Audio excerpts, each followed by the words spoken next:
दरम्यान केंद्रीय अर्थसंकल्प अर्थमंत्री निर्मला सीतारामन यांनी मांडलेल्या अर्थसंकल्पातून सर्वसामान्यांना काय मिळालं, सर्वसामान्यांना या अर्थसंकल्पाचा काय फायदा होणार आहे हे सोप्या भाषेत जाणून घेऊया मराठा चेंबर ऑफ कॉमर्सचे महासंचालक प्रशांत गिरबाने यांच्याकडून। शेती क्षेत्रासाठी देखील काही घोषणा ज्या आहेत त्या करण्यात आलेल्या आहेत।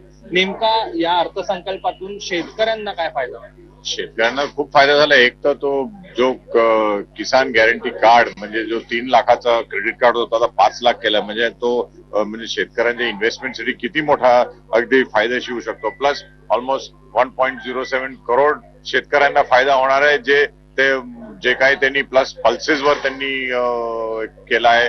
मग आणखीन जे विचार करून प्लस जे एआयचे 3 सेंटर ते ऍग्रीकल्चर पण फोकस होणार आहे। म्हणजे एआय आज असा आहे की सगळ्याच क्षेत्रांमध्ये एआयचं इन्फ्लुएन्स आहे।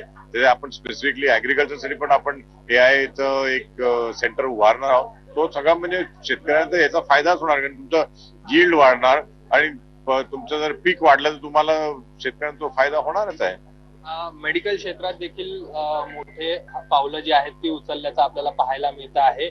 एकीकडे आपण पाहिलं तर 5 मेडिकल कॉलेज जे आहेत ते सुरू करण्यात येणार आहेत, तर दुसरीकडे कॅन्सरचे ज्या औषधं आहेत त्यावर देखील हालचाली ज्या आहेत त्या आता सुरू झालेल्या आहेत। मेडिकल क्षेत्रामध्ये 3 मोठे जे त्यांनी केलं की जे आपल्याला लाईफ सेव्हिंग ड्रग्ज आहे त्यांनी ऑलमोस्ट विदाउट टॅक्सेस केलं आहे।